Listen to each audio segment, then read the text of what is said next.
Hello, and welcome to Ghostability with myself, Paranormal Mitch. And Paranormal Teach. We have with us a guest. It is Brett Harpp, who goes by the Haunted Therapist on multiple platforms. Hi, Brett. How are you? Hey, guys. I'm so excited to be here. Thank you so much for having me. I'm stoked. We're talking about the mental health paranormal crossover today. Much needed topic in the field. Absolutely. Not a ton of people who do it. So this is a super unique opportunity for us to get some questions answered. So thank you so much for joining us. Yes, of course. My pleasure. Brett, why don't you tell us a little bit about what you do, how you ended up as the Haunted Therapist, and things like that? So I am a therapist, in fact, and I am haunted in the sense that people come visit me. So my office is like a haunt, I suppose. But I've been a mental health counselor. I'm licensed here in New York State. And, I noticed that in my therapy sessions, I work in private practice and I do EMDR and I do a lot of trauma work. And I noticed that I speak in a lot of metaphors when I'm doing trauma work, because that's actually something that I learned in my clinical hypnosis class. Metaphors actually cross the frontal lobe, like, the guard at the gate, and get back into like the amygdala and the trauma center is a lot better than just like normal black and white verbiage. The brain, it's almost like you're tricking the brain into accepting some of what we're trying to say or what we're trying to work through. And I noticed that the metaphors that I was using were mostly metaphors of the paranormal for some reason. I was never like particularly a spooky person. I mean, I'm very into like metaphysical and quantum physics and things like that. And I love horror movies, but I don't know. I just started talking about trauma as a ghost that haunts us. And, traumatic memories will just pop up like a ghost in your mind when you least expect it. And so, I don't know, I just kind of like thought there was something to that. And then I started getting more into paranormal investigations, and they're so much fun. And Yes. I'm going all in. I'm the haunted therapist now. That's there amazing. You go. Sorry. That is amazing. I love that. Yeah. That's so cool. And did that begin somewhat recently? How far along were you as a therapist before this kind of new kind of thing developed? Right. So let's see, grad school. I graduated in 2015, so 11 years ago, and I've been in private practice for about 5 years. And the spooky stuff, the haunted side, only started last summer. And the podcast then started within a month. Like the whole thing gave me whiplash. Like the podcast I just started in September. And I went on my first paranormal investigation over the summer of Lilydale, which is really close to me. It's like 45 minutes from me. Those who don't know, it's the largest spiritual community in the US, at least. And I went on a paranormal investigation. A woman named Tawny Lewis, who is a psychic medium and also a paranormal investigator. She's been on like ghost adventures and things like that. She was heading up paranormal investigation of Lilydale and also doing like training classes. And lo and behold, Bridget Marcourt, who is on the Girls Next Door in the early 2000s, which was a TV show about the girls of the Playboy Mansion, or the girlfriends. She was there, and I was like, okay, this is the most amazing thing ever. So I got to, my first paranormal experience was to ghost hunt with Bridget from the Girls Next Door. So cool. Well, you just went all out right from the beginning. You just walked in. You're like, this is my thing now. I don't blame you for sticking around after that experience. Right? Jeez. Like, go big or go home. Totally. And, that is amazing. During Tawny's class, I also had like a psychic experience where, she had us just pair up with each other. None of us knew each other, and she had us pair up, and we would do this like eye gazing thing and just say whatever comes into your mind, even if it seems ridiculous. So this girl and I were kind of eye gazing, and all of a sudden I saw a fire hose specifically, and like a firefighter, or just like the uniform. So I told her, I'm like, that's what I'm seeing. And she burst out into tears. This was the guy that she just broke up with. She moved from California and all of this. And they just broke up. So it must have just been radiating off of her. So I think I kind of needed an experience like that I needed all of those things to kind of happen in succession for me to go, okay, all right, like critical science brain, I believe there's something to this. Yeah. And I think that's really cool because I think one thing I see a lot with just like, believers versus skeptics, this whole thing. And it's fine to be a skeptic, right? But like, I very much see like, it's either they think that these things both exist like in a vault. It's like, okay, you either believe that everybody who's having a paranormal experience is having a mental health concern, or you believe in the paranormal and you think everything's paranormal and that the mental health piece isn't a factor. And I think both are so important and both can exist at the same time. And it's really important that we're looking at both cases, especially when you're dealing with stuff like negative paranormal experiences. Like inherently that's going to impact your mental health too. So we have to have both pieces. It's like nothing exists just one or the other. And so I love like how balanced your view is in that, because I think that's so important for both fields. It is, and it's super important. Obviously, I'm always going to do an assessment first and rule out any mental health factors first. Always, always, always. But I got to tell you, I have a couple of clients who are sensitive or psychics or, and have had paranormal experiences, and I should say three. There's three of them. None of them meet any of the markers for any of the major disorders that we might say, oh, it's this, or it's delusional disorder, it's bipolar, it's schizophrenia,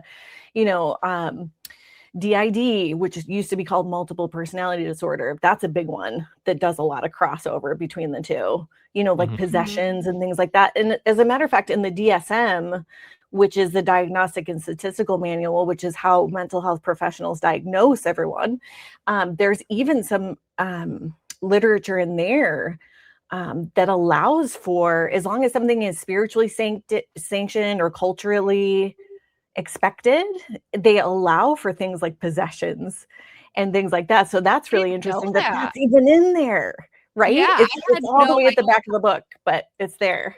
Wow. Okay. Interesting. That's so cool.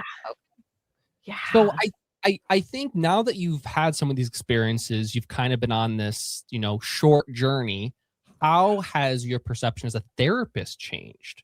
And just with like, the average person who comes in, what's kind of, how has it changed your perspective on those things? I love that question. Nobody's ever asked me that before. I don't think it has changed my perspective at all. As a therapist, I think it more just changes my perspective as a human.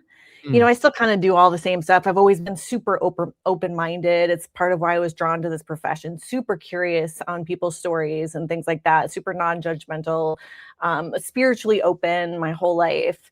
So I don't know that it's changed. It hasn't changed like the way that I approach therapy sessions or anything like that. I'm glad though that it's changed me as a person, because now when people do talk about their paranormal experiences in session, I can go, oh, I know what you're talking about. Totally. Not that because I've already cleared them. There's nothing major going on in terms of, their mental health, in terms of that anyways. And we can just use it. We can make it part of the session. We can fold it into what their belief system is, what that makes them believe about themselves, and turn it into a moment of personal power for them. It's so funny because this office that I'm in now, this is my private practice office, and the building itself is haunted. This was the other thing that happened. Slowly, Nice. I know it was like meant to be, but slowly over the last 5 years, I've had experiences in here. I just only really got into it over the summer, but I'll hear like footsteps coming down the stairs right here outside of my office, and I'll think that like a client is here. So I'm like waiting for them to come in. So I'll go over there and peek out, and there's nobody there. And it's in a pretty empty building as well, for the most part. And I have a ghost cat. Speaking of cats, we were talking earlier. We get those all. This is a thing, okay? So when people bring this up, I feel so validated because I always said I was nuts because I keep getting these. I've gotten cat EVPs at like 3 different locations. Multiple animals. Yeah, we got a chicken We once. got a chicken that was once? hilarious. But we've got this cat Cats? EVP at 3 different locations Multiple in 3 different places. states. Yeah, no, that's a thing. You guys. Yes. To send them to you after this, but yes. I got EVP, and what was funny was the owner of the house that we did that investigation and I caught that at, he contacted me after he watched my video and he was like, I've seen a ghost cat at this house and I didn't tell you that. And I was like, well, there's your validation. And then at another hotel, I caught a ghost cat. And this woman on TikTok reached out to me and she goes, you're going to think I'm nuts. She's a comedian. She's like, you're going to think I'm nuts. But I watched your video and I had an experience at that hotel a week ago where I woke up and there was a cat on my chest that wasn't real. And I saw your video and like these happened a week apart. And so that's a thing. So I'm so sorry to like pigeonhole on that. We're not done. We're not done. We're not done pigeonholing. Because you might feel validated, but I as well feel validated because first of all, I'm deathly allergic to cats, which is not fair because I'm a Leo, so I should be within the lion family. Like this should be Leo. Of course you are. How am I surprised? Yeah, no, it shouldn't be that surprising. Not surprised. So once in a while, and I have an inhaler on hand because everybody has a cat and I can't live this life by just isolating myself. So once in a while, out of the blue, just sitting here, I'll need my inhaler. So that's one thing. But the biggest thing is the two of the clients that I have who are psychic or sensitive or whatever you want to say, right over here on that part of my office, because my clients sit here, like I'm sitting here, my clients are like where you guys are, I guess. Right over here, 2 people on 2 separate occasions thought they saw a cat. Interesting. And then the girls that are in the office upstairs who are almost never here, but when they were here one time and I wasn't here, asked me if I have a cat because they heard meowing coming from my office. Yeah. So here we are with my ghost cat. Yes. And this is the other thing that happened. See, I'm taking you on a tour in my office. So this plant right here, I don't know if you can see it. Yeah. This plant right here, during session, so my client was over there, I was here. During session, this started moving up and down like this. Nice. Which is insane, but also cat level. Cat height. Cat height. So I don't know. I have to send you some footage after this. You're going to be getting all these DMs from me, like, go away. Yes, of like cat EVPs. Bring it on. I'll let you know if it progresses. But yeah, I mean, it's kind of like, I don't know.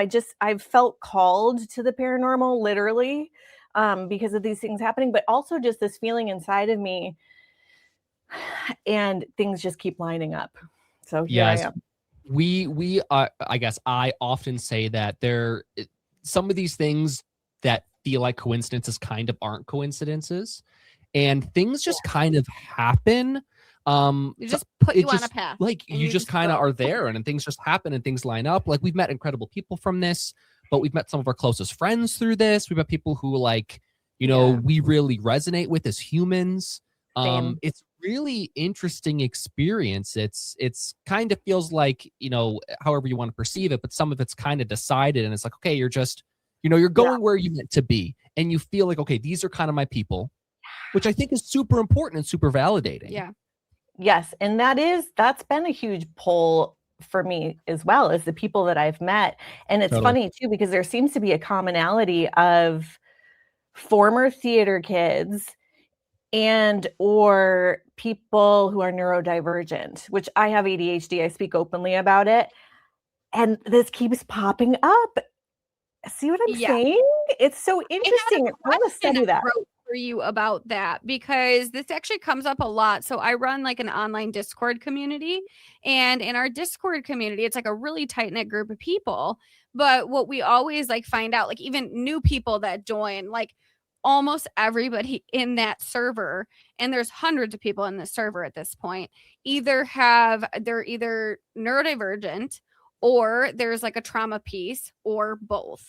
And I've always wondered and this is, I'm just going to skip ahead of this question, but like, what is there anything like, why do you think that happens, that those people are more, prone to having paranormal experiences or are drawn to this? Is there a factor there? Because it just seems like such a high percentage of people do have that in common, and we both have that in common too. I mean, we're one of them, but like, what is that? Well, I can speak to the trauma piece of it a little bit more clinically than I can, because I've given a lot of thought to the trauma piece, because again, as a therapist on the client end, I see a lot of that where my clients who have had early trauma seem to also have, and they'll just say it casually in passing, like an interest in the paranormal. I'll know if they have an interest in the paranormal or they're sensitive, psychic medium, whatever. But what I think that is, and I do want to actually study this, is, early trauma, so age 9 and below, changes depending on, if it's complex trauma, it's happening a lot. It does change the brain's way of learning. A little bit, it changes the capacity of learning. It's certainly hard to go to school the next morning if you're being abused at home. Of course. Right. But it does change the way the brain learns, let's just say. I'm not a neurologist, so I don't want to get too technical. But what I'm wondering is, okay, so let's say the learning lobe is right here, and let's say the psychic lobe, we'll call it, or the spooky lobe is over here. So I love that. That's what we're calling it. Yeah, that's what I'm going to tell people is I have a My spooky lobe. Yeah. My spooky lobe is flared up. Yeah. So if the learning lobe is not functioning or firing as much as it normally would, does the spooky lobe then start to take over a little bit? And also when somebody, depending on the level of trauma, if they start to dissociate, which is a protective measure, right, do they go over to the spooky lobe to hide? Is it safer there? And therefore they help build up that muscle even more because they've lived there for so long. right. So I think that's kind of I think that's the combo between trauma, early trauma, and the paranormal. In terms of like ADHD, I don't know, because how are we focusing? How are we just sitting there in a dark room for hours at a time with no stimulus? That I don't know. It's almost soothing. Like I noticed what is the spirit box where it goes in and it scans different stations. Yeah. Yeah, So, she's the best spirit I'm boxer auditory ever. sensitive. I hate noise, but I can sit inside of an Estes method session forever. Same. And the noise doesn't bother me. It doesn't bother me either. In fact, I find it soothing / Me I'm too. able to pick up a lot more that other people might not be able to pick up Me because too. we're so tuned in. So I don't know, like, I think the novelty of it is interesting for us ADHD folks, right? Like we're doing something new and unexpected and novel and cool and exciting, and it's social and it's weird. And we love that. And yeah, like different sensory experiences. I For do sure. have to wonder about the sensory piece too, because it's like, especially with like, ADHD and autism, it's like you see this like heightened sensory system, and it's like, because that sensory system is heightened, are people picking up more because of that? I've always wondered about that. Like, are we tuned into a different sense that maybe the average person just like isn't, clocked into? So I've always wondered about that as well. Because your sensory system covers so many different areas. And really, like, what is, like, I'm one of these people that like see ghosts with my eyeballs, right? And it's like, your vision is a sensory experience. So is there something to that? I don't know. That's just a theory I've always wondered about. That's always kind of made sense to me, but it's just a theory. I love that. I love that. Well, and you think about it too, like when one sense starts to go, like when somebody's losing their hearing, their eyesight normally gets better. If they're starting to go blind, suddenly they can hear everything. So not that we're dulled in our senses with ADHD, but like we're not always in them. So maybe, like you're saying, we're in another sense because we're not so much in our senses all the time because we're overstimulated or we're not paying attention. Like half the time, I don't even feel like I'm in my body. So yeah, probably out there in the ethers. So that makes sense to me. Absolutely. So kind of flipping it a little bit, how do you feel like sort of using the paranormal helps people process some of this trauma, or helps them kind of reason with, what's going on, or what they've what they've experienced. experienced and things like that. Yes, I love that. And I do think that there's a tie in there too, because you're choosing to go do this. You're choosing to watch the scary movie, or you're choosing to go on a ghost hunt. So it's a choice. You get to choose if you want to pause the movie because it's too scary, or if you want to leave the ghost hunt at any time you can leave. You have the choice to leave. You have your own autonomy. And people with trauma didn't always have that. So that's a really nice thing. And there's an end to it. Like it's a 2-hour movie, and then it's going to end, and you're glad it ended because that's not your life. So now you feel better about your own life a little bit. Or the ghost hunt ended and you get to go home. You don't have to stay there. Or like I've said before, unless you live with the ghosts, and then it's a little trickier. You do have to stay there, but that's a separate segment to that. Yeah. And then exactly. Oh my God. Right. And then with trauma, and not everybody with mental health has trauma, but that's just what I specialize in. So, it can be good as exposure therapy. As long as you feel safe, you're surrounded by people that you feel safe with, the location is relatively safe, reasonably speaking.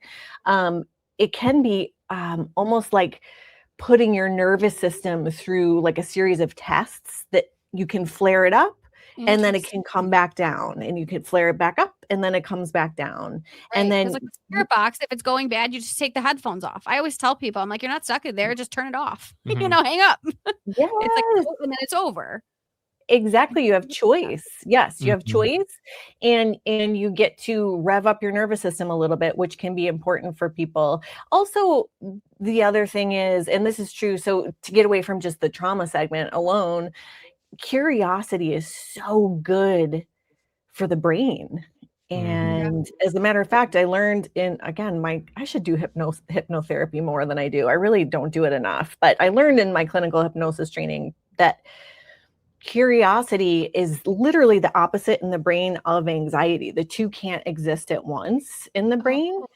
So people who are struggling with anxiety, it's super good to try to focus their brain or recalibrate into something that you can feel curious and open about. Yeah. Mhm. And what the And the afterlife? research is endless. I mean, you can get yourself into every single different culture has a different view. Yes, you can go really, that's true really too. far. I mean, it's like you almost never run out of topics. Like I've been That's true researching too. this like almost my entire life. Since I was a kid, I was like raised in the paranormal, and it's like I still haven't run out of things. It's like there's every day Exactly. I find something new that I'm like, okay, here's my new rabbit hole. It's like it's endless. And you never know for sure if you got it or not because it's Mhm. invisible too. So it's like you never quite or get the satisfaction, but you get a little bit. Which that's interesting for mental health as well. So not just curiosity, but uncertainty. Yeah. There's I mean, kind of that like could be, yeah, I mean, like that can be good for certain people, as a matter of fact, to be, one of the markers of good mental health is flexibility. So, you have to be flexible in when things are uncertain. So you're Right. kind of practicing that. You don't know everything, and you're putting yourself in a position where you're curious, you're open, and you don't know. Ideally, right? Like I think ideally you're not going into it with belief and expectation. Yeah. And I think another thing that I very much like, especially about paranormal investigations, is that you kind of have to think of things from a very unique perspective, right? It has to be something that's different than what's on face level, right? Because if I just look at a hotel, like it's just going to be a hotel, it's all it is. But sometimes you have to, or I feel like I have to tune into certain things. Like, okay, I got to think about this from a different perspective. Where, if you think about like energy, where is the energy going? Are there doors? All these kinds of things that puts in a really unique situation. I feel like that for like myself who thinks of things, I have to really process through a lot of things and really try and shape the way that I see them. I think it's very helpful in that sense because you have to think of things differently. And that's what my brain is good at. Yeah, exactly. That's that And ADHD piece too. Mhm. Yeah, right. Because there are so many different perspectives that you can have. And it's an opportunity too, before you go into an investigation, it's an opportunity to ground yourself, which if you weren't on the ghost hunt, you might just be watching TV. But now that you're on a ghost hunt, all of a sudden you're doing mindful meditation and grounding yourself, and you're Mhm. surrounded by people who you're having fun with. I mean, Yep. all of these things are markers for good mental Mhm. health. Yeah, and it's super engaging, right? Yeah. Because you have to stay And it's focused, you different have to every stay there. time. It's different every time. And the cool part is you may have 5 people and all 5 people are going to experience drastically different things, Yeah. and that's totally great. You Yeah. know, like when Taylor and I go on places, like we experience things very Oh yeah. differently. Oh yeah. So like even when we're here like in our own house, you know, she'll see things I won't.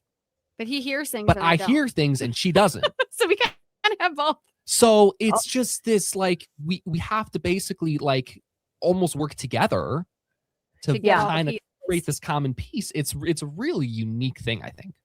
Yeah, it is. It's like different puzzle pieces fitting together, and Mhm. and it blows the doors of perception open, which is super important to have. You know, all we have are thoughts, feelings, and behaviors. That's pretty much, as humans, all we're schlepping around with. What we think about at any given time, what we feel, and what we're going to do about it.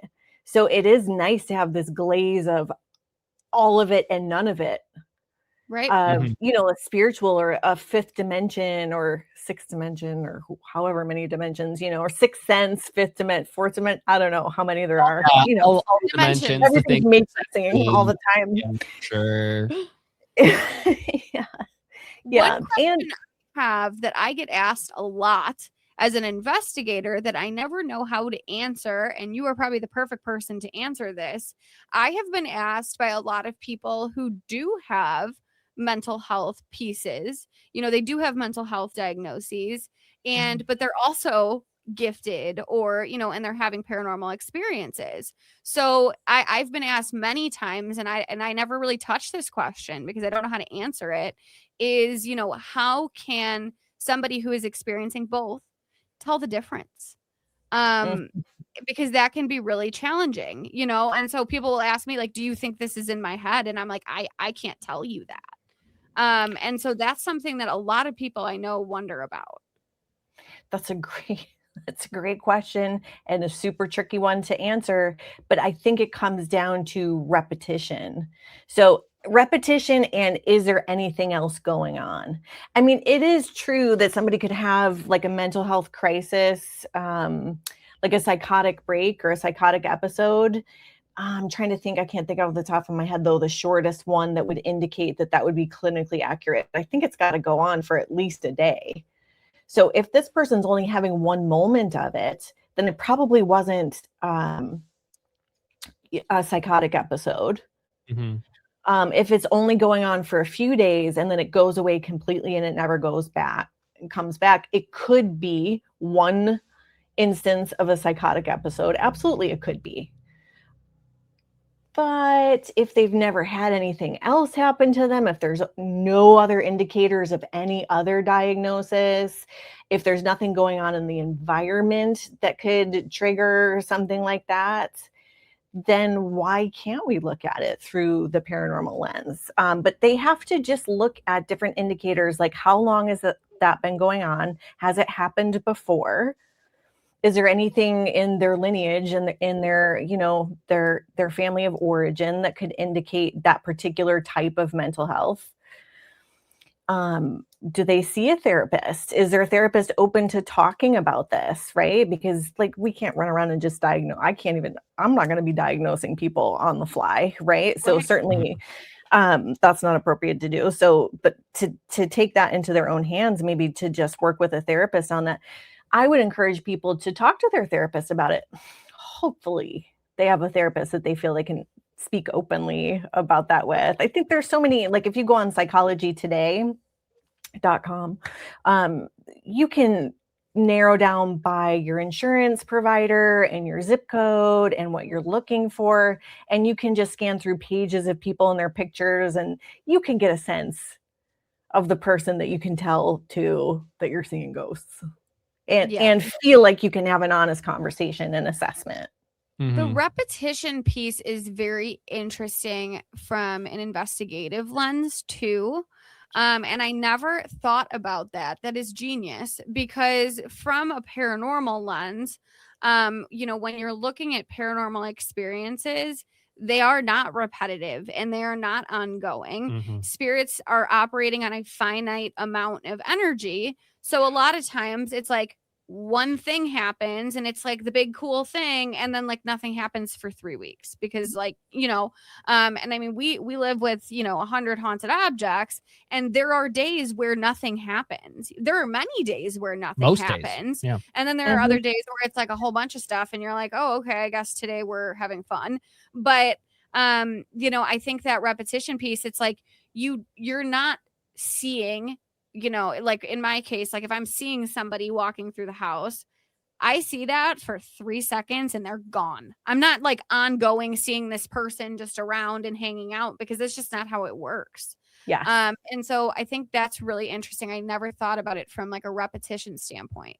And also repetition of if it's like straight up delusional disorder, it's going to keep repeating for forever until you get treatment of some kind, usually medication for that particular disorder. But, so, and yes. And in terms of the environment, it's going to be happening everywhere. It's going to happen at the grocery store. It's going to happen in your car. When you look over, somebody will be sitting with you. Whereas like you guys, for example, just because you just said it, it's only happening unless you're also at another haunted location. It's only happening. Exactly. Right. Yeah. But like at the grocery store, it's like nothing's happening there. Yeah. No. Right. So yeah. Right. Okay. That's very interesting. That is a really good answer. And I never even considered the repetition piece. Well, and there's a difference between repetition and patterns. So like with, science, we need to see repetition of a phenomenon in order to classify it and distinguish it from, chaos or random experiences. And we can't, like you said, we can't really get that in the paranormal. We don't get to have the repetition, like say it again. I know, like then we would know. But we have patterns. So not so much repetition, but we do have patterns. So, like people on a similar, like on a similar ghost box or whatever, will have similar experiences at different times. So there's, or there'll be a pattern to that location where every night at 7, it seems like something blows in with the wind and then it's gone at 3 a.m. or whatever. So there are patterns though. And really in mental health, like the DSM is based on patterns of behavior that psychiatrists collected over decades all across the country, all across the US, and threw together into a big statistical manual.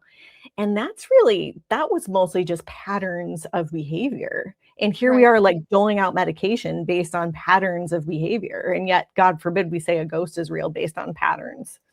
Right. I don't know. Right. Yeah. Just saying. Yeah. No, that's a very, very good point. Yeah, absolutely. Yeah.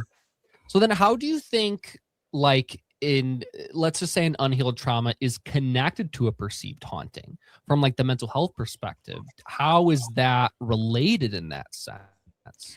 Well, people can create their own hauntings, right? Like isn't that what poltergeist is or something? I don't know. I'm still learning about all that. Yeah. So poltergeists are interesting. So a poltergeist is technically like pent up energy. Basically, it's usually from like a teenage girl is the most common, and it's basically an outward manifestation and projection of your own energy.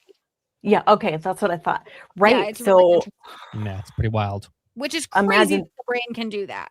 Like, right. And well, wouldn't that also be what telekinesis is then too? Like the ability to do that? Very similar. Yeah, it's very similar. I think the difference though is telekinesis would be considered intentional, where poltergeist is considered unintentional, and usually the person causing it has absolutely no idea they're causing it. Interesting. So telekinesis is the self-aware. So if we're going to compare that to trauma. It's somebody being who's able to tap into self-aware it and tap it. and Okay. use it. So yeah, I mean, if that's the case, imagine how much power is behind somebody who does have trauma. Because if you look at somebody with PTSD, for example, like who has a flashback and all of a sudden they do see what's not there right in front of them, and it's happening as if like they're re-experiencing it as if it is happening. There's so much power, like that trauma can leave an imprint in the brain like that. As a matter of fact, people with schizophrenia, what schizophrenia is that it's it it starts from somebody's ego state not being fully developed, maybe because it got interrupted, maybe because the brain just didn't grow that way, but they don't have a very clear sense of self or ego state, so that what they think in their mind, they don't know that this is where I end and that's where you begin. So that what they think in their mind, they see. They don't know that there's a difference between the two. So Okay. I mean, so to take that into the paranormal, it's all just energy.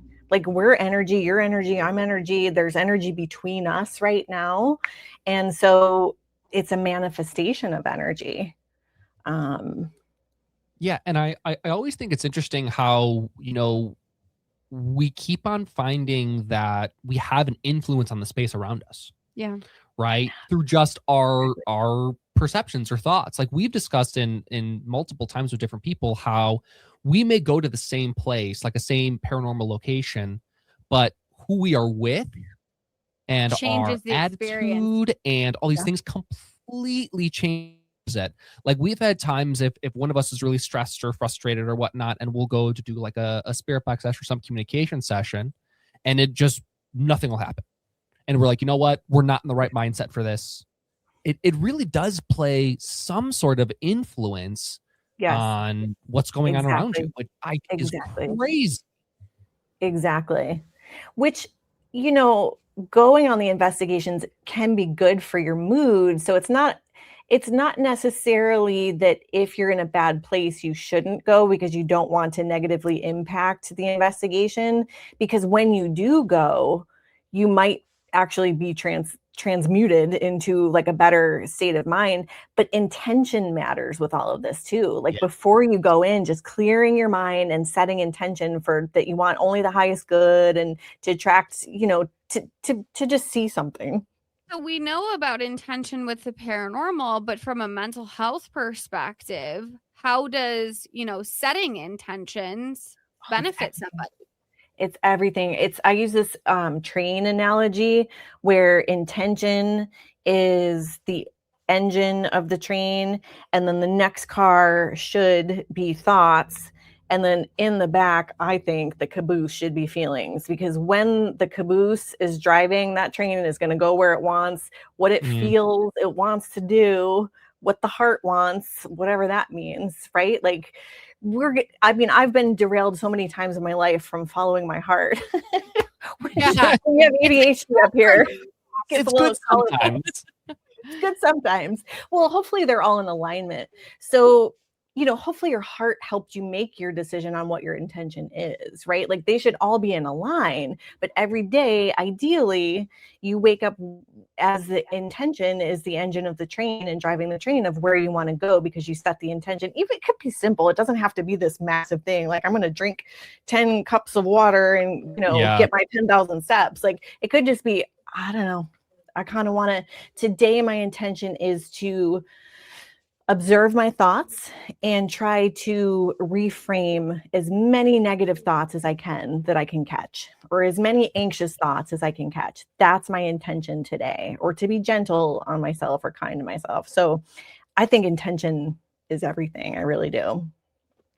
Yeah. So it's like, some of these like lessons that we learn in investigating or working with spirits, we should also be applying to ourselves too, in the process, because it's good on both ends. There's so much overlap. It's insane to me. Like, and everybody that I talk to, or, people that I have on my podcast, or just talking to you guys, like, we all agree that there's so much overlap. And it's so strange because it is, like you were saying earlier, they definitely are two separate two fields that have been at odds. People in the paranormal are like, oh my God, somebody's going to think I'm crazy if I talk about this. And then, on the science end, it's like, you are crazy. Basically, is what they said for years. But I think that's starting to change. Yeah. There seems to be more awareness around even just things like quantum physics. And I mean, quantum physics is a perfect example. Like, something isn't real until it's observed. What Sure. does that mean in terms of the paranormal and in terms of mental health? Well, that's a great question. Right. Right? I was hoping you'd have the answer. That's why I asked. Exactly. And it's like everyone wants to find, like, the perfect thing that means ghosts are real, all this kind of stuff. But I've kind of always thought that there has to be a little bit of like belief in there. There has to be a little bit of like openness to be like, okay, this might be something that's real.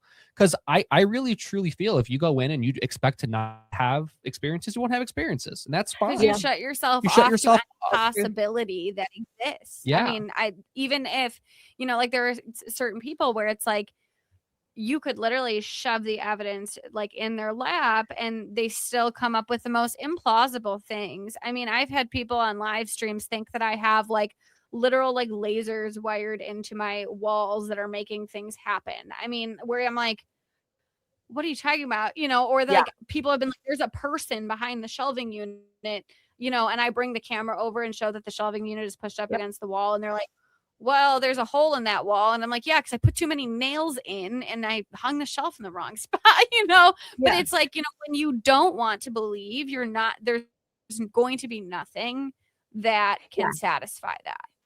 Exactly. And depending on the lens that you're looking through, different lenses, whether it's paranormal or psychological, it doesn't matter. The phenomenon is still the same. The energy is what it has, doesn't care what we think or how we're viewing it. It just exists long before we were here and probably will exist long after we're here.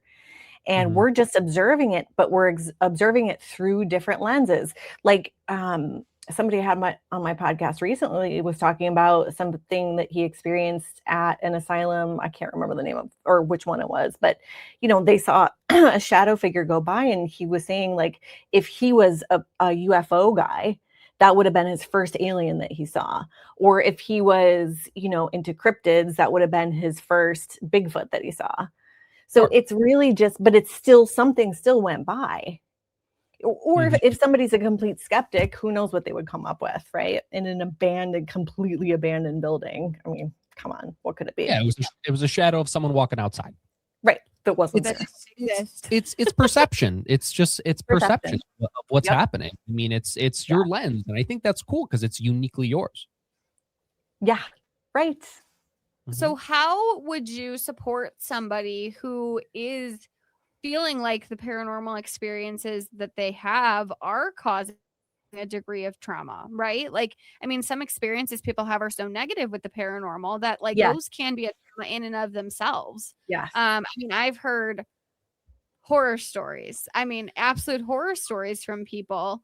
And so it's like, how do you support somebody in that?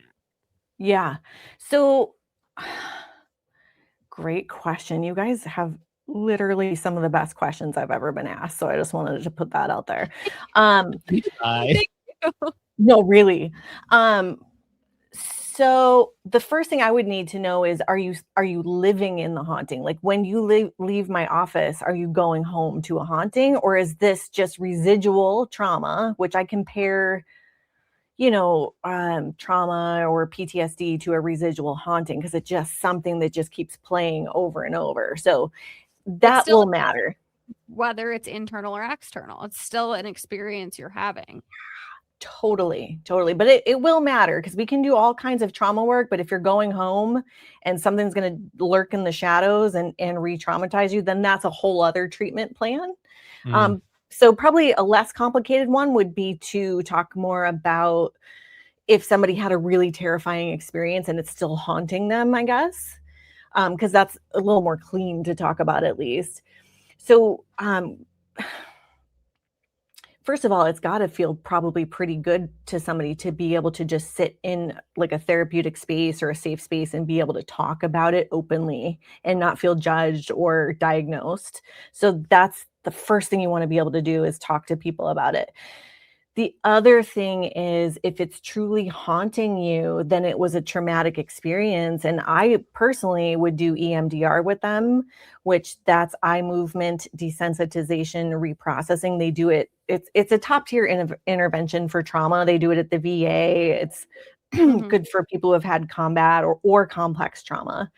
And that's a traumatic experience because it much like combat, where there's moral injury and there's things happening that, your little 5-year-old self was taught not to do these certain things. And here you are doing them. It's similar if you are in a haunted situation or a haunting, you've had some kind of traumatic experience that you didn't expect, nor did you think that that's what the world was supposed to be like. So it's trauma, but it's also like moral injury in a way. So EMDR is fantastic. It's like a top tier approach to be able to reprocess trauma. You can look at what it is that experience made you believe about yourself.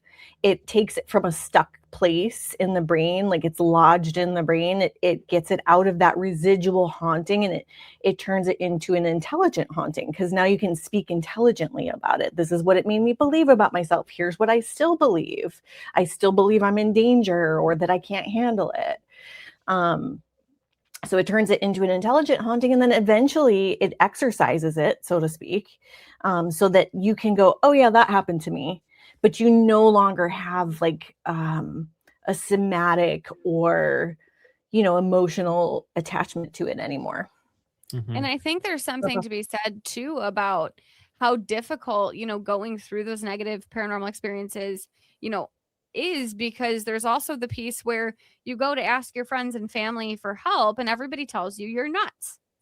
And you don't have the support of your friends and family in many cases, some of us, I mean, we're very fortunate. It's like the people in our lives are like, oh, hell yeah, we're going to Taylor and Mitchell's house. It's like a theme park over there. Like we're very fortunate in that regard, but not everybody has that.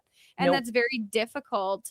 So, finding people who understand that, I think, is so important. And I think that's why, paranormal communities can really thrive, because, you're being heard. And I think there's something, to just being heard in and of itself, regardless of what the experience is, that's so valuable, because not a lot of people have that. A lot of people just get written off the second they say this may be paranormal. Their experience gets completely disregarded, and it's very unfair, but that's just unfortunately where we are in our current timeline. Well, and it's also true for something like, if you can't, how many times has somebody been like, oh my God, my friend keeps talking to me about her boyfriend and I don't know why she just won't leave him, but she keeps talking about it over and over and over. Well, sometimes you need to be able to talk about something over and over and over before you can get over it. So that's true too, whether it's paranormal or you're going through, something psychologically or in your life. You need to be able to talk to people. Yes.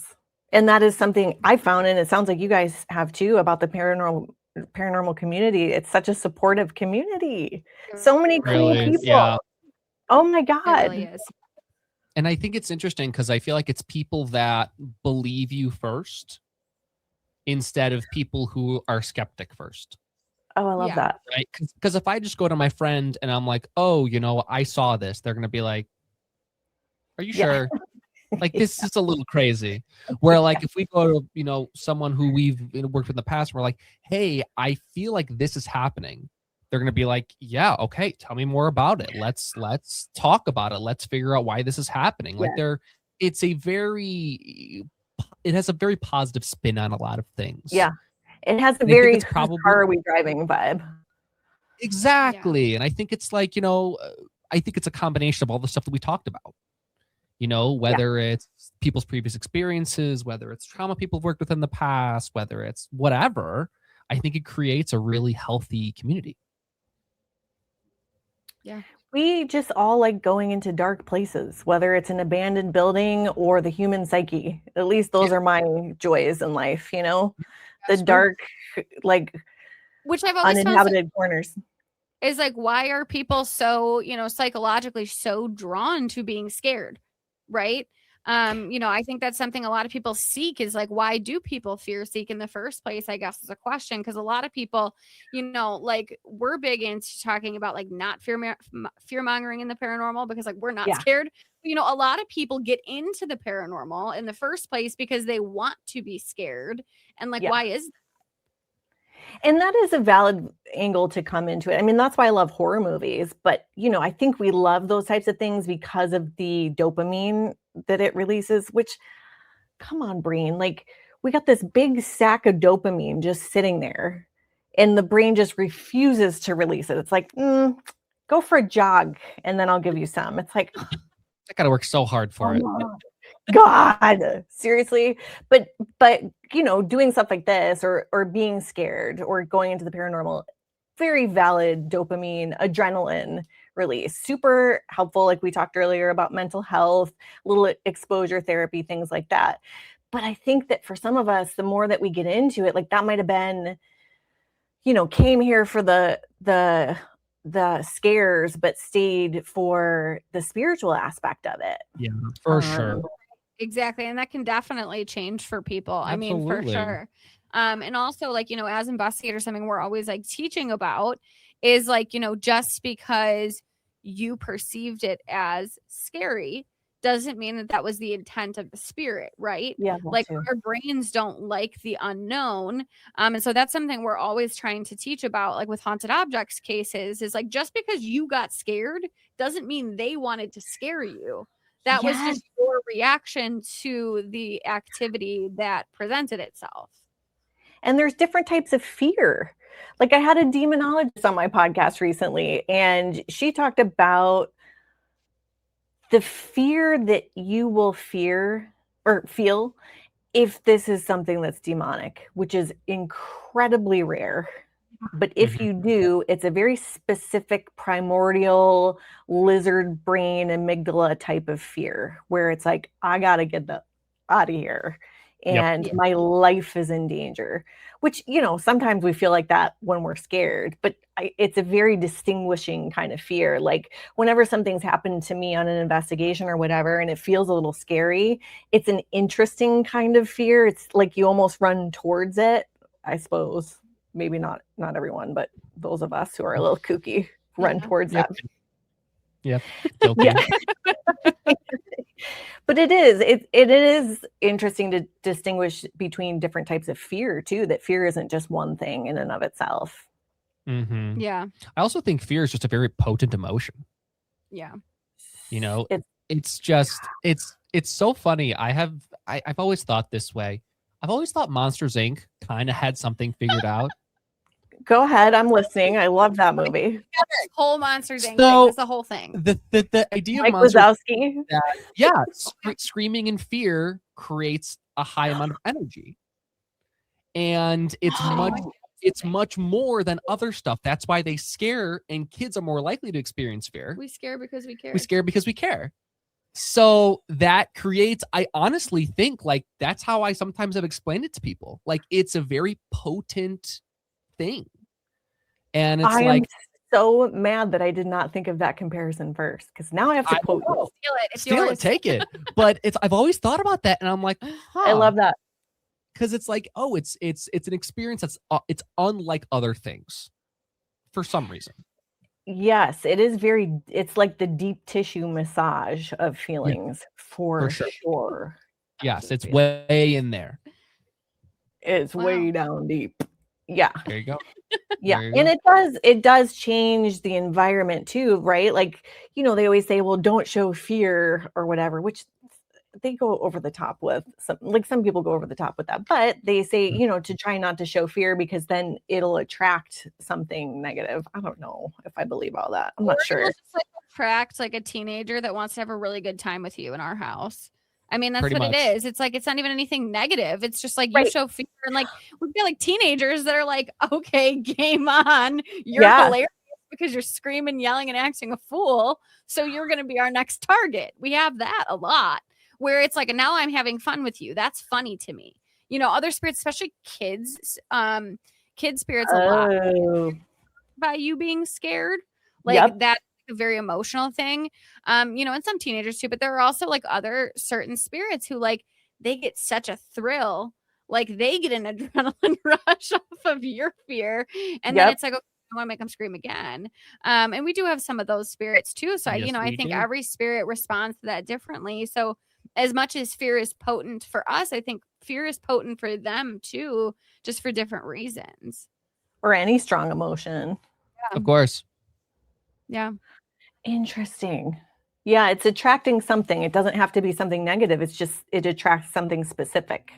I've also found excitement does the same thing. Yes. So like in our house, like the excitement in our house is usually what drives the activity. We have the most activity in our house around Christmas.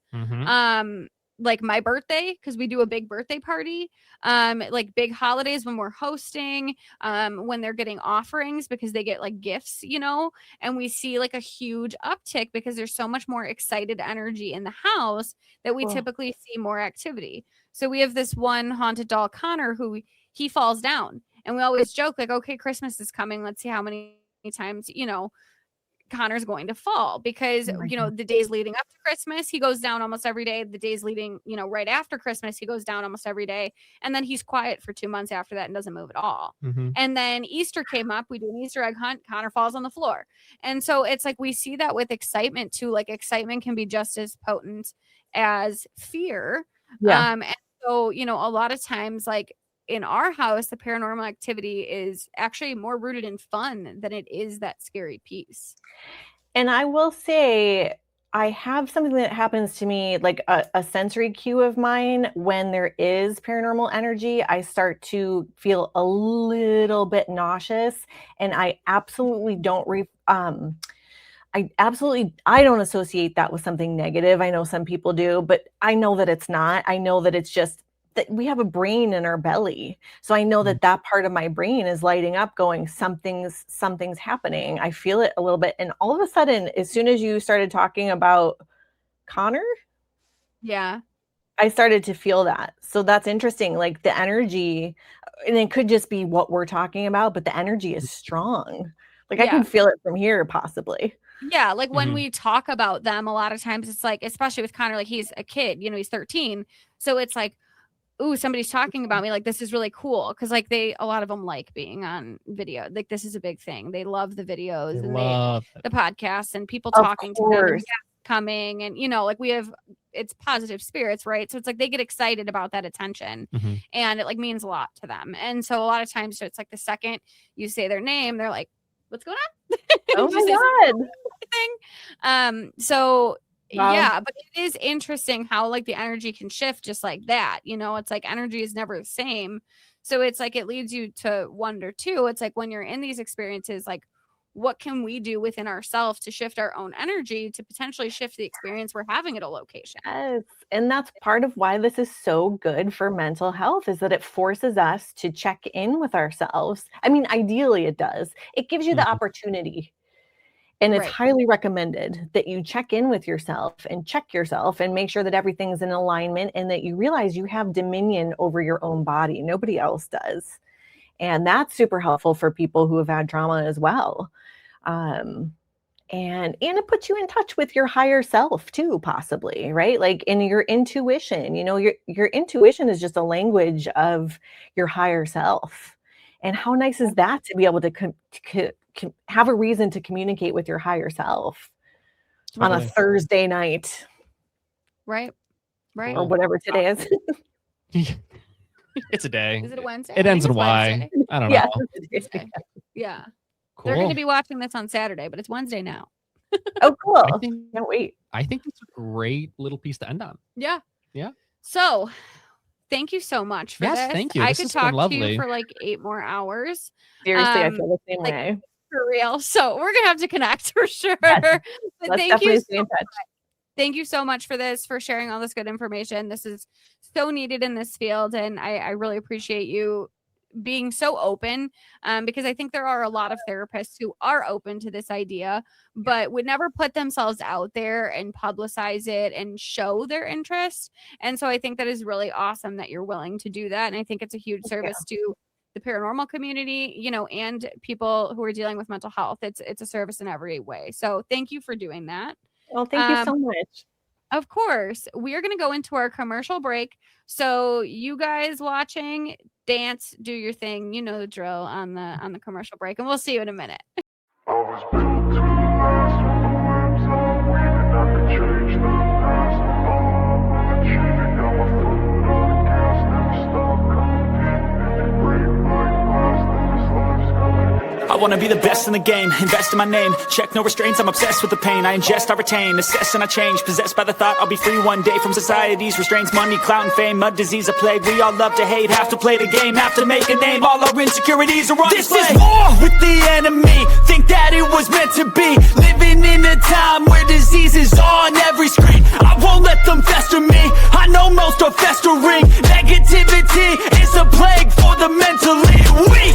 No mercy, all I got is working. Never stop searching, never quench the thirsty. I'm toxic and psychotic, with this logic you can't stop it. It's been chronic since I was a boy, so neurotic and chaotic. Built to last with the webs I'm weaving. I could change the past with all I'm achieving. Got my foot on gas, never stop competing. If you break like glass, then this life's gonna eat 'em. Make mistakes real fast, then you learn how to beat 'em. If you take off the cast, you can see all the healing. If the pain's in the past, move on from the grave and put your foot on the gas. Welcome back from our commercial break. We have with us our spirit of the week. It's Luna. It is Luna.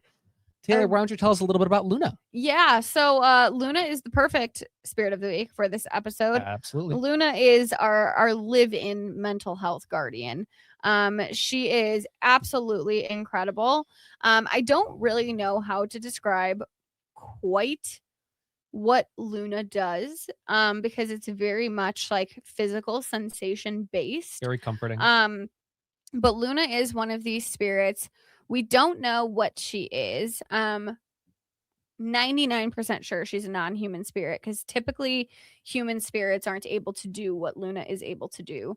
But when you're going through it, you can like literally just put your hands on Luna, and it's like you can feel like the stress lift. It's not, not saying she's like, curing every ailment that somebody has, but you can definitely feel relief from interacting with her. It's very interesting. I've had to learn a lot working with Luna, because I don't like asking spirits for things. This is just one of my rules. It's like they don't come to live with us because we want something from them. I don't feel comfortable with that. We want them to have a happy and fun, good place to live. But Luna is one of these spirits who insists on helping. She wants to help. She wants to help really, really bad, and she insists that you ask for help. And she says that's what friends are for, which I think is really, really sweet. She's like, that's what friends are for. So she'll like give you feelings of happiness and things like that. So to one, I feel better doing it, but two, Luna really loves this. Something that I have started implementing is on weekends, I hold Luna while I drink my coffee. And I just I feel like it's such a good start to the day, like starting the day with Luna. It's just so wonderful. Very grounding. Yeah. Just a really positive start. Yeah. And her vessel is adorable. And also soft. just tiny. And I think it's a very good representation of. Yeah. She's very portable too. And so she likes, if you're having a rough day or you have like a stressful event coming up, it's like she'll go with you, and she likes that. And so, yeah, Luna is just absolutely wonderful. I think her answers for her spirit of the week questions very much speak for themselves about who she is. A lot of you guys were really excited to have Luna be spirit of the week, because a lot of you guys had questions about, mental health and, exploring spirituality in order to support your mental health. And so Luna was very excited to answer those, and she gave some really cool answers of things that I had never even considered. So absolutely. I'm going to let Mitchell take that over, because they were Outstanding. Cool. So, as a reminder of how this works, we do a spirit box session with our spirit of the week. In this case, it's obviously Luna. We ask them questions that are provided by you guys. And then I write down her answers word for word. I try not to paraphrase or anything like that. I want to try and make it as accurate as possible to what the spirit said. Yeah. And if you would like to access the actual spirit box session, we do post those on our TikTok subscription. So you can see the actual spirit box session being done. Correct. Awesome. So I said, Luna, are you ready for Spirit of the Week? And she said, good. A real community. So there you go. I think she likes the community. She likes she does. positivity. Yeah. Okay, so first question is from Kara. Kara says, hi, Luna. I'm excited it's your week to be featured. I've met a few people who have a serious lack of self-awareness. Since you are so amazing at empathy and compassion, what do you understand about human emotions that you wish more people knew? Fascinating question. And Luna said, feelings are always wrapped up in others' feelings. Emotions are not independent. That is so meta. It's not even funny. Like my brain Yes. hurts trying to comprehend that. Luna is one that you'll hear her answer So, like, and your then you'll write it feelings- down and then a week later you'll start to get it. So like your feelings are not just your feelings. They are intertwined with the people you're connected to. I think she's saying that emotions are not independent to you. There is some sort of Like shared nature. emotion or feeling that's happening. Cool. Pretty sweet. Sorry, guys. I like totally derailed that because I just try to figure it out. It's okay. We're all trying to figure She's it one out. of those spirits where you're just like, oh. Yes. Next question is also from Kara. Kara says, my second sort of question is, since you radiate genuine kindness with no expectation of anything in return, how do you feel about people who use weaponized kindness? And then Luna said, it's not kindness. It's a lie. It doesn't even get the name. Tell him. You go, girl. Next question is from Spider. Hi, Luna. I'm Spider. I've always noticed you from time to time in the background, but never knew too much about you. I'm happy to have finally learned some stuff about who you are. Could you tell us something you love about Turkey? I don't know very much about the culture, but I've been curious about it. And Luna said, embrace the land. It's one of those things that's just like, yeah, Luna, you're pretending to be a human spirit, but you're just not. Yeah. Well, It's one of those. And I think she's saying that if you're interested in it, you should embrace the space, embrace the land. Yeah. Yeah, that's my thought. Very cool. Next question's from Spider. What is something you think is often overlooked in anxiety treatment? And Luna says, the incredible need for community and friends, not meant to be alone. It's really interesting she said that because that goes right in line With what we talked about. with the interview. Absolutely. With Brett. Yeah. I think it is very much reflective of a lot of the stuff that we said. Yeah. And Luna already knew it. Of course she did. She clocked it. Next question's from Spider. What is mental health like in the spirit world? Can spirits experience therapy? Interesting question. Luna said, complicated. Still have feelings, but we don't feel them in our body. Aspects of feeling better, but hard to process. Interesting. Okay. So I think she's saying that there's a physical component to processing emotions, which I think is absolutely true.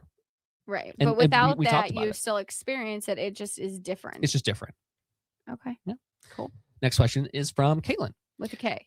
with the K. Because I accidentally put all of Caitlin with a K and Caitlin with a C's questions one after another. So this is Caitlin with a K. Correct. Caitlin says, what are some easy ways to help improve my mental health? I get very anxious a lot, which impacts my mental health. So I would love some advice and any recommendations you may have. Thanks. Excellent question. Luna says, always go to friends who support you, but you need to help them too with words and ideas. There you go. Goes both ways. Goes both ways. Next question is from Caitlin. What do you think is the best way to help mental health overall? And Luna says, each day is new. Start over. Oof. So don't bring your crap from yesterday into today. Absolutely. It's very good advice. Absolutely. I think we all need that advice. Yes, we do. I certainly do. Next question. Are there certain techniques you recommend more than others on how to improve mental health, such as meditation? And Luna says, forgiveness is most important. Ooh, Very good. drop in Love that. knowledge. Next question is from Caitlin. With a K. Still Caitlin with a K. What are some fun, creative ways to help release a lot of stress? And Luna said, that's singing. Okay. If you're she's very stressed- direct. She didn't give a list. She said, you better sing. You better sing. You better sing, girl. Better sing. Put Love on your that. music, sing in the shower, That's so whatever you cute. need. Okay. Next couple questions are from Caitlin with a C. And Caitlin says, I was wondering, if a spirit keeper is feeling anxious and one of their spirits willingly wants to help them with their anxiety, how can the spirit keeper not feel guilty about their spirit wanting to help their anxiety? Excellent question. I think we kind of touched on that a little bit from our perspective. But what Luna says is they can make their own choice. It is not up to you. That's a very good point. Very good point. You know, we give them autonomy and everything else. Why would it stop there? Absolutely. Next question is from Caitlin. Do you think it's okay for a spirit keeper to talk about your anxiety with their spirits? Or should a spirit keeper talk to another human about their anxiety? And Luna said, would depend on who spirit friend is and what they feel. For instance, Jeffrey, no. But Luna, yes. There you go. That's so cute. Yeah, and then she said, not advice. Why don't we call them spirit friends more? Because We that is should. adorable. That is That such a just good way to put it. needs to be the new phrase. Instead of my haunted doll, my spirit spirit friend. friends. I love that. Yeah, there you go. That's so cute. Next question is from Caitlin. What would your advice be for someone who suffers from very bad anxiety and may be hit by it suddenly and extremely to the point where they're in the same room with their spirits, they're unable to go to another room? Excellent question. And Luna said, everybody can be told before. So if that happens, they can stay or go. There you go. Communication is key. And then it still gives them that autonomy. Love Exactly. Next question's from Caitlin. If you don't mind me asking, Luna, do you ever feel anxious? If so, what do you do to calm yourself down? And Luna said, no. Hey, that. she ain't gonna lie to you. She ain't gonna lie to certainly you. never acts anxious. But No, she's flat out chill. no, She's man. chill. Last question from Caitlin. If you could give any tips or advice to the spirits of someone who suffers from bad anxiety and help their spirits know how to help their keeper in that situation, what would it be and why? Excellent question. And Luna said they could change their energy to help with relax. There you go. We're gonna need an instruction manual on that one. You ain't gonna get one. You gotta figure it out. We're gonna have to give that instruction manual out to the other spirits, please. Mhm. Next couple questions are from Nerdinator. First question, what draws you to certain people more than others? And Luna said, want to change themselves. Goes both ways with Goes her. both ways. Next question, what makes a connection with someone stronger for you? And Luna said, feel how they're feeling. There you go. Last question. What do people misunderstand most about you? And Luna said, I am not bothered to help. There you go. Taking notes on that. Yep, there for you myself. go. And then I asked Luna, is there anything else? She said no. I said, do you want to talk about mental health? She said, I did that a lot. She did do that. I was a like, lot. you're right. She did. She did great. She Yeah. absolutely did. So this ends our episode on mental health. We're not done with this topic, though. We're coming back to it next week a little bit in a different way, different angle on it, but same idea. So we hope you enjoyed this. This is like so weird having this camera set up. We changed things a little bit today. Let me know what you think about Feels that. good to me. Yeah, we changed it because we wanted to be able to like hear our guest better. Mhm. But if we like this for all the time, we could do it for all the time. Let us know what you think. Yeah. You know, you may not care at all, but you know, I like to know. Yeah. Let us know what you think. Yeah. But we hope you enjoyed this. Thank you so much to Brett for coming on and Oh my gosh. educating us. That was an incredible interview. Yes. All of her social platforms will be listed in the description down below. And her podcast. Yeah, her podcast. She Mhm. has her own podcast, The Haunted Therapist. Definitely, please make sure to check her for out. sure. What she's doing is absolutely incredible and super unique and so needed in this field. So definitely shoot her a follow on all of the platforms. And show her the love, because she's providing such a service to all of us. So thank you guys again, and we will see you next time. Bye, everybody.